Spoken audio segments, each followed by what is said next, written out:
Hello, magandang hapon sa inyong lahat. So meron tayong pag-uusapan ngayon Unahin ko 'to yung kay AC Garage, yung sinasabi nila daw scripted daw yung pagkaka Na-hold up. pagkaka-hold up kay AC Garage. 'Di ba kilala naman natin 'to sa AC Garage, 'di ba? Nagbebenta ito ng sasakyan na sinasabi niya magandang kondisyon daw, then di umano daw pagka bili ng sasakyan, titirik na tapos wala na siyang pakialam. 'Di ba? So, ito, tingnan natin yung video. Actually, ko na to na content ko na ito, pero sinasabi nila scripted daw eh. Pare, na-hold up. Ngayon lang, wala pang isang oras, no? 40 minutes pa lang. Wala pang kalating oras. Ayan. Hold up si pare. Kwintas tinangay, tapos yung pera isang bag na hold up. Kinuha. Tapos nagpaputok ng baril to. Ayan. Isa naka 45. Naka 45. Cellphone ba talaga yun? Oo. Ng hold upper. Eh, tinamaan yung ibang sasakyan ng bala. Nandito na may mga pulis na. Awa naman si pare. Sakto pagdaan namin, katatapos lang ng hold upan. 5 minuto, 2 minutos lang. Halos kasunod lang ata namin yung Awa naman si pare.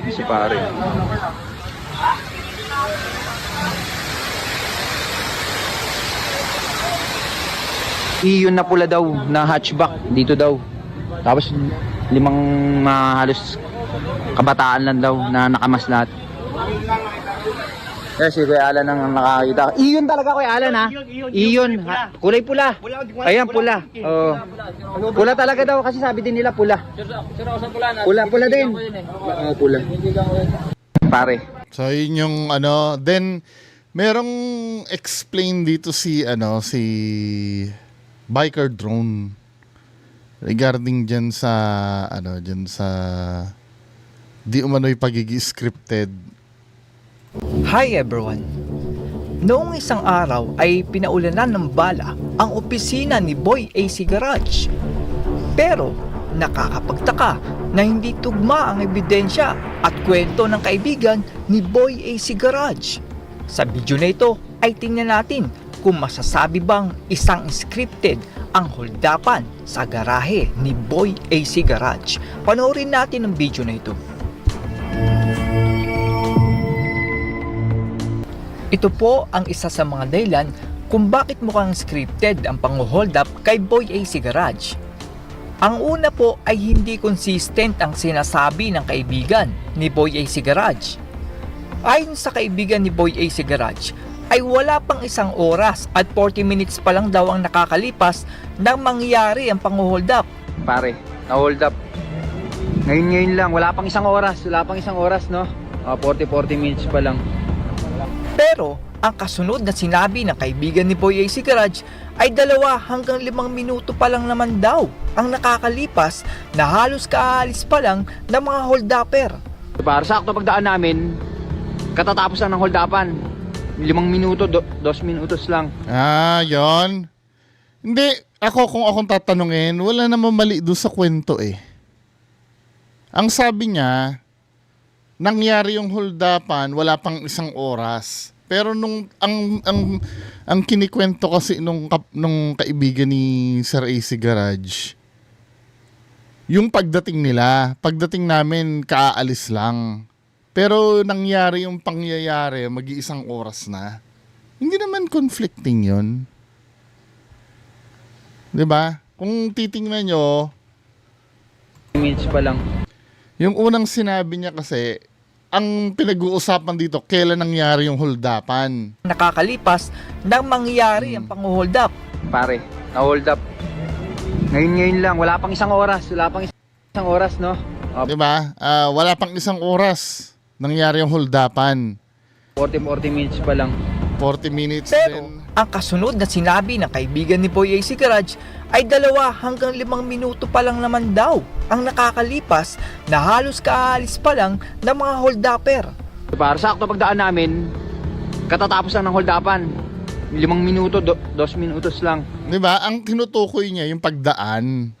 Ako, hate na hate ko din sa AC Garage, lalo na yung tinakpan niya ng electric tape yung check engine. Kupal na kupal din ako diyan, pero unfair naman kung sasabihin ko na tama yung sinasabi ni Biker Drone. Hindi niya lang naiintindihan yung konteksto ng kwento. Nangyari ang holdapan, mag-iisang oras na nakaraan. Ngayon, ang kinikwento niya, yung pagdating namin, o yung pagdating nila. Sabi gano'n, kararating na, katatapos lang nung kararating namin, mga 2 minuto lang. Yung pagdating nila. Pero nangyari yon, mag-iisang oras na. Hindi naman conflicting yun. Halos kasunod lang ata namin yung ano. Parang hindi po yata tugma ang sinasabi ng Hindi, tama lang. Parang hindi lang naintindihan ni Biker Drone yung konteksto ng sinasabi. kaibigan ni Boy AC Garage. Una, 40 minutes, tapos maya-maya 2 minutes pa lang daw ang nakakalipas. Hindi consistent ang sinasabi ng kaibigan ni Boy AC Garage na kaya masasabi natin na isa itong kasinungalingan. Isa pa sa mga dahilan kung bakit scripted ang pang-hold up kay Boy AC Garage ay sabi ng kaibigan niya na kinuha ang kwintas na suot-suot ni Boy AC Garage. Hold up si pare. Quintas tinangay tapos. Pero panoorin niyo po itong part ng video na ito. Dito ay kita na merong police mobile sa garahe ni Boy AC Garage upang imbestigahan ang pang-hold up. Tandaan niyo po ang police mobile na yan. Ngayon, dito po sa video nito ay makikita na nandyan pa din ang police mobile. Bakit po mahalaga ang police mobile na yan? Dahil yan po ang pruweba na nanakaw na po ang gold necklace ni Boy AC Garage. Pero, tingnan nyo po ang video na ito. Dahil suot-suot pa din ni Boy AC Garage ang gold necklace. Paanong nangyari na suot-suot pa din ang necklace na yan? Kung noong April 11 Kakabwisit ang mukha ni AC Garage. No? ay nanakaw na yan sa kanya. Kung makikita nyo po, ay April 14 ang kuha ng video na yan. Samantalang April 11 nangyari ang holdapan.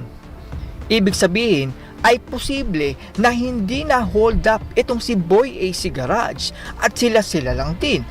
Hindi magkaiba yung, sorry ha, iba yung back to back yung, ang tawag namin dati doon, yung nasa probinsya kami, yung tinutukoy na mobile kasi dito ni Biker Drone, back to back, yung may upuan. Pruweba.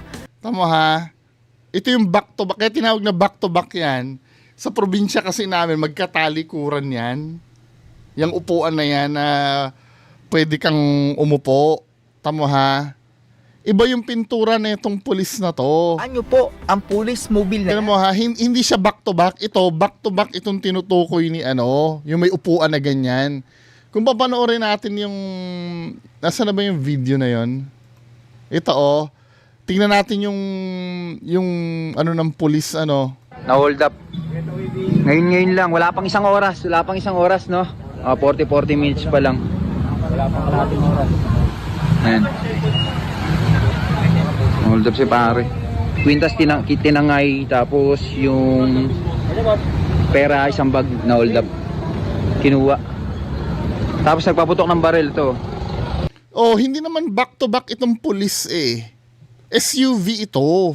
Ang tinutukoy ni ni Biker Drone, back to back na na police mobile. Ay sorry, hindi nyo pala nakita. Ay yung may upuan. While itong nakapark doon na umiilaw yung wangwang, yung ito, hindi SUV siya, hindi siya back to back. Ibang to. Now, yung sinasabi mo na tama ka dito, may punto ka dito. Dito po sa video nito ay Tama. makikita na nandyan pa din ang police mobile. Bakit po mahalaga ang police mobile na yan? Dahil yan po ang pruweba na nanakaw na po ang gold necklace ni Boy AC Garage. Pero, tingnan nyo po ang video. Ayan Iba rin pati yung pintura ng police mobile, may logo siya na ano do sa harapan. Ito, Tamo ha? place ni Boy AC Garage. Pero, tingnan nyo Ayan Hilux pati yata yung nakalagay 'Di ba may logong ganyan, may stripes na blue. Pero kung titingnan mo ito, walang ganun ito. Ibang klase to, police ang nakalagay Buo siya. Magkaibang mobile. Now, ito medyo makatwiran itong sasabihin ni Biker Drone. Tinan mo ha? po ang video na ito. Dahil suot-suot pa din ni Boy AC Garage ang gold necklace. Paanong nangyari na suot-suot pa din ang necklace na yan kung noong April 11 ay nanakaw na yan sa kanya? Kung makikita nyo po, Ito, medyo okay naman ito. April 14 niya in-upload to, no? Pero nangyari yung hold-upan April ay 11. April 14 ang kuha ng video na yan.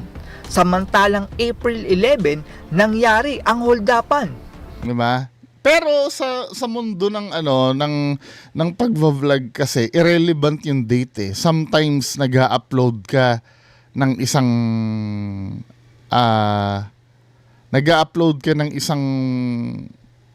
video kahit tapos na yung pangyayari.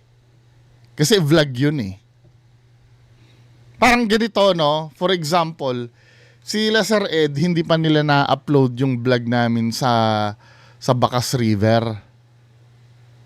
Ano ibig ko sabihin?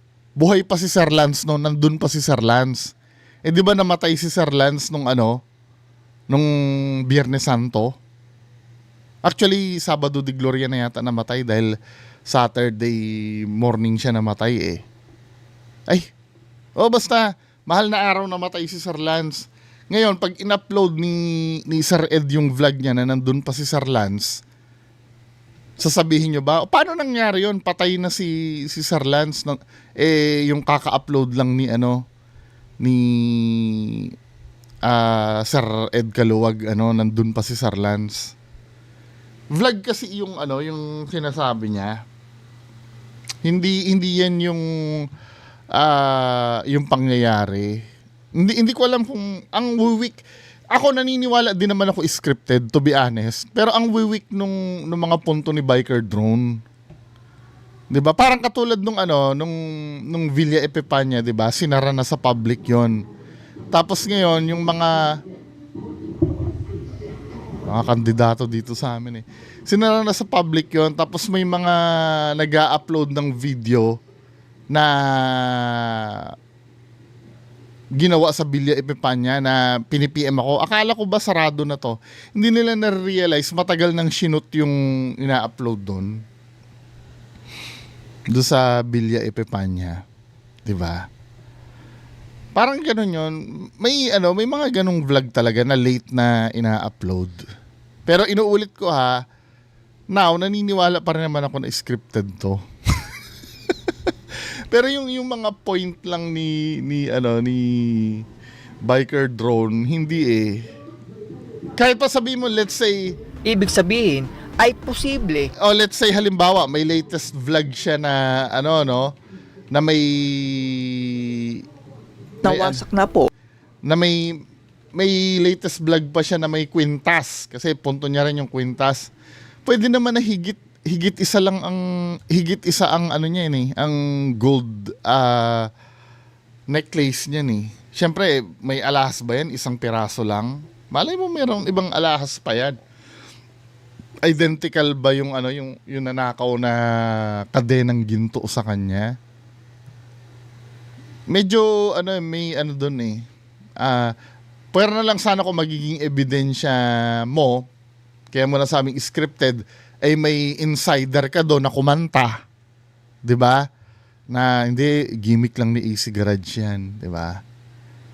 At kung may involved na pulis doon, mahirap yun Dahil 'di ba, kapag nag-hold up me ka, pagka gumawa ka ng scripted na hold-upan, pwede kang kasuhan. Well, kung pumayag yung pulis na kung halimbawa talagang malakas ito si AC Garage, pwede yun. Kung pumayag yung pulis na palitawin na hinold up siya kunyari, pwede, di ba? Pero bawal yun eh. ang kuha ng video Forward AC natin na Garage at sila lang din ang hindi na hold up itong si Boy AC Garage at sila lang din ang gumawa ng pang-hold up kuno. Ang isa pa pong hindi tama dun sa sinabi ng kaibigan ni Boy AC Garage ay shotgun daw ang tumama sa office ni Boy AC Garage. Tapos nagpaputok ng baril to. Ayan o, shotgun ginamit. Pero kung shotgun po ang tumama dyan sa salamin ni Boy AC Garage, ay dapat nawasak na po ang salamin ng office ni Boy AC Garage. Ang shotgun po ay kalat ang sabog ng bala nito kapag ito ay pinaputok. Kaya kung tatama ito sa salamin, ay mawawasak ang salamin ng tuluyan. Pero sa nakikita natin ay buo pa po ang salamin at naka-aim ang tama sa iisang butas lamang. Kung mapapansin nyo pa, Ako sa akin, for me, no, hindi big deal yung pagsabi na shotgun. Kasi unang-una, alam ko naman na hindi firearm expert yung kabarkada ni AC Garage eh. Parang ganito yan, 'di ba tayo minsan sanay tayo na pagka ang baril ay yung may slider, yung ganon, sanay tayo na tawaging 45 yon. Kahit hindi naman siya 45 minsan. Pwede siyang 9mm, 'di ba? Super 38, may ganon din. May ganon din kasing Super 38 eh. Yung may slider, yung ganon ikasa. Pero sa ating mga Pinoy, dahil nanonood tayo kila Fernando Po Jr., laging 45 ang tawag natin sa ganung baril. 'Di ba? Malay mo yung eyewitness kasi, alam niyo yung carbine na na baril. Common yung carbine o carbine. Tingnan natin ha. Pag carbine kasi, pag dala-dala mo yan,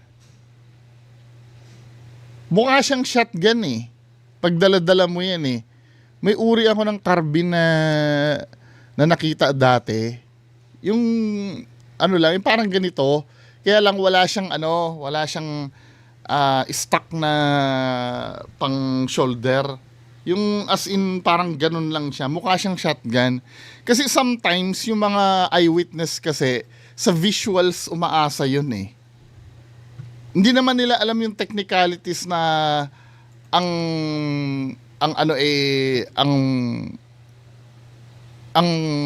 epekto ng bala kailangan pakalat. Wala na yun. Basta pag nakita ng witness na ganun ang pagkakadala or dikasa na ganun, 45 at shotgun na yun. Depende pa rin sa dahil hindi naman professional nga, katulad ng sinabi ko, hindi naman professional na mahilig sa baril yung witness. opo, ay ang anggulo ng tama sa salamin ay sa taas. Pero I do agree dito sa anggulo sa taas. Napaka-weirdo nito nga na sa dinami-dami ng pwedeng barilin, bakit kailangan sa taas pa? Bakit hindi ka bumaril ng sasakyan dyan, di ba, na durugin mo yung sasakyan? Yun, medyo weirdo nga naman yun. Di ba? Yung, ba't kailangan sa taas ka, nag-warning shot yung hold-upper? Or ano? Anyway, nauubos ang oras natin dito sa isang topic na to. Pwede nyong bisitahin itong channel ni Biker Drone, no? Hindi ko sinasabing, mali yung theory na ito ay hold up me. Pwede naman, kasi si AC Garage kasi, alam na natin na may record na to na dinideceive niya yung mga customer niya. Now, hindi rin naman malayo, bagamat hindi naman tayo sure, hindi naman malayo na gawin niya talaga rin ito. Para saan? Para makagain ng simpatya dahil 'di ba sira na ang image niya. Pwede namang gawin niya yan eh. Kaya lang yung mga tinutukoy kasi ni Biker Drone dito na parang hindi masyadong pinag-isipan yung mga punto ni Biker Drone. No? Anyway, move on tayo sa kasi 20 minutes na dun pa lang eh. Next video, Ito gusto kong anuhin to gusto kong isingit ito. Ito ay pinasa ni Sir Sky Bintores. Ito yung madalas na problem sa daan na wala namang dahas dito. Yung pinagmumula ng road rage. Ito play ko ha. So nakikita nyo dito sa video na to. Ano ko. May tatawid na motor diyan. 'Di ba? So tatawid na motor biglang may nasagi siya. Na grabe ba yung pagkakasagi?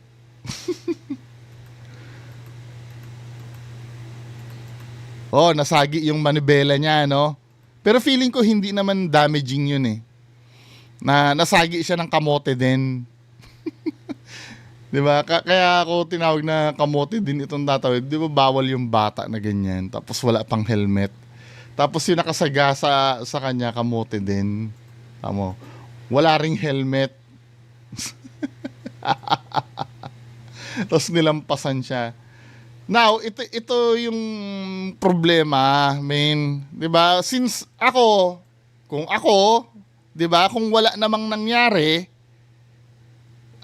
natabig lang yung manibela mo, wala namang gas-gas, or kahit na may gas-gas, I'm so sure kung magkakaroon man ng gas-gas yun, minor lang yun Tapos ganon, ang ginawa niya pa, alam mo yung pabababain pa yung mag-ina niya, tapos hahabulin niya pa. Ano bang problema ng taong ito? Yes, let's say sabihin na natin na mali din yung, pero mali ka din Di ba? Isa ka rin kamote men na hindi ka rin tumitingin sa kaliwa kanan mo. Dahil alam mo na nga na may pasulong, di ba? Supposed to be dapat titingin ka din. Tapos susundan mo pa. Ito yung tanong. Pag sinundan mo yan, paano kung mga riding in tandem pala yon na tumatakas? May daladalang barel. Di wala, kawawa na naman yung pamilya mo. Ito yung sinasabi ko na na kung wala namang masyadong ano ba yung nakuha sa'yo? Yung bayag ba? Yung pagkasagi sa'yo. Dito, di ba, nagaganyan ka. Tapos nasagi ka. Natangay ba yung bayag mo? Kaya kailangan sundan mo, iwan mo yung mag-ina mo dyan. Sorry pero sobrang tanga nito. I know, nakakabwisit yon.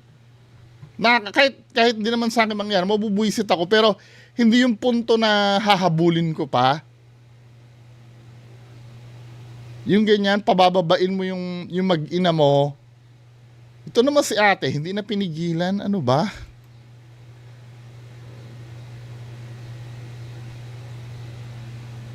Kulit din hahabulin niya pa talaga. Ang tanong, pag nahabol mo, anong gagawin mo? Pag nahabol mo? Pagsasabihan mo? Sa tingin mo ba makikinig sa'yo yon? Or pag nahabol mo, babarilin mo? Or baka mamaya ikaw ang barilin? Anong gagawin? Anong use? Bakit kailangan habulin mo? Ano yung use?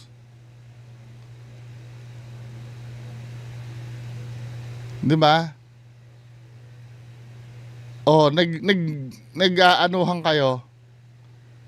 Nagsasagutan kayo. Ano nangyari? Paano kung may baril yan? Di ba? Ano ba? Pero mahirap naman talaga yan. Mahirap naman talaga yan na ignore. Kaya lang ang pinag-uusapan natin dito, yung ideal gawin.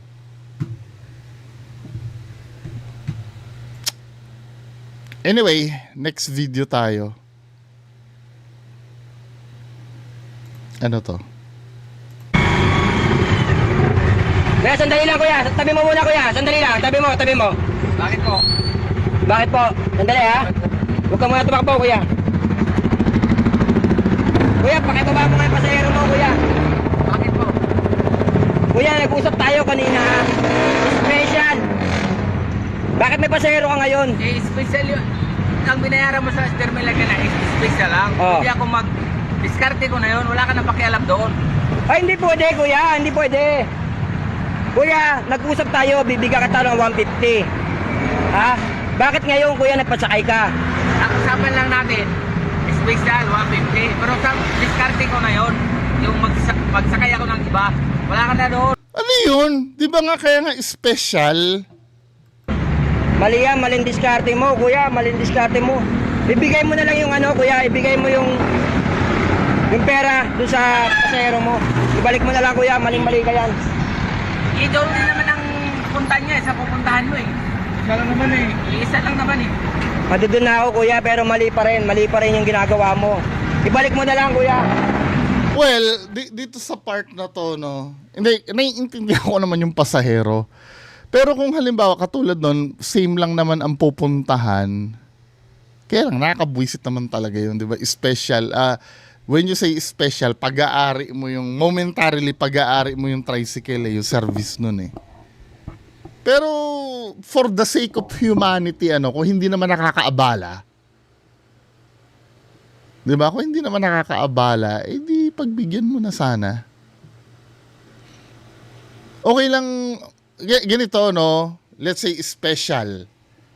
Magwala ka kung halimbawa special ang di ba dalawa yan, special tsaka regular. When you say regular, yung pwede kayo mag-share.